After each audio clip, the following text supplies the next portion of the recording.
नमस्कार.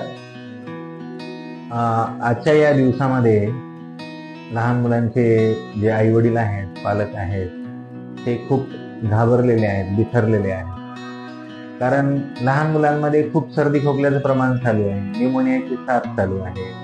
आणि त्यामध्ये अशी जी न्यूज येते की गोल्ड क्रिप नावाचं जे एक कफ सिरप आहे ते दिल्याने छिंदवाडामध्ये 18 बालकांचा मृत्यू झाला. सरकारने कफ सिरपवरती बॅन आणलाय. तर नेमकं करायला काय पाहिजे आणि काय माझ्या बाळाला औषधं जी चालू आहेत ती बरोबर आहेत का, हे सर्व प्रश्न पालकांच्या मनामध्ये आहेत.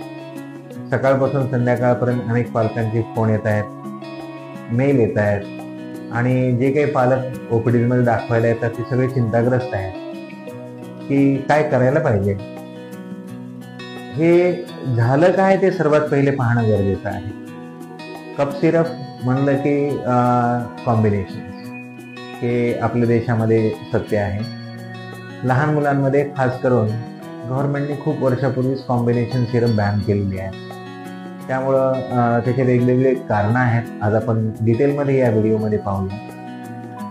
कॉम्बिनेशन्स करत असताना कफ सिरपला सुदिंग बनवण्यासाठी, टेस्टी बनवण्यासाठी, मुलांना पॅलेटेबल बनवण्यासाठी भरपूर असे जे ॲडज्युएंट्स आहेत ते वापरले जातात. जसं कफ सिरपमध्ये ग्लिसरॉल नावाचा एक पदार्थ असतो. जसं ग्लायसिन असतं, ग्लिसरीन असतं.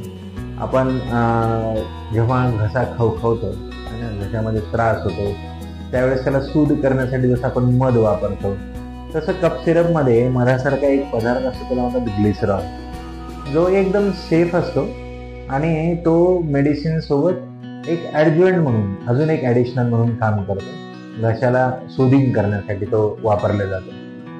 ग्लिसरॉल हा सेफ आहे, पण जेव्हा त्या ग्लिसरॉलच्या ऐवजी कंपन्या काहीतरी स्वस्ताचा प्रॉडक्ट किंवा इझिली उपलब्ध असणारा प्रॉडक्ट म्हणून ग्लिसरॉल न वापरता डायइथिलीन ग्लायकॉल वापरतात आणि तेव्हा मग हे प्रॉब्लेम सुरू होतात. आता डायइथिलीन ग्लायकॉल हे केमिकल आहे आणि हे केमिकल फार्मास्युटिकलमध्ये पण वापरले जातं आणि सोबत ते इंडस्ट्रियल यूजसाठी पण उपलब्ध असतं. म्हणजे त्याची प्युरिटी ही खूप महत्त्वाची असते. जेव्हा ते कप सिरपमध्ये असतं तेव्हा त्याचं प्रमाण हे फक्त 0.1% एवढंच असलं पाहिजे. पण जेव्हा अनफॉर्च्युनेटली त्याचं प्रमाण आज पाहतो आपण कोल्ड ड्रिंक सारख्या ज्या सिरपमध्ये पाहायला मिळालं ते 48-50% पाहायला मिळालं. आणि हे यूज केलं गेलं जे एकदम चुकीचं होतं.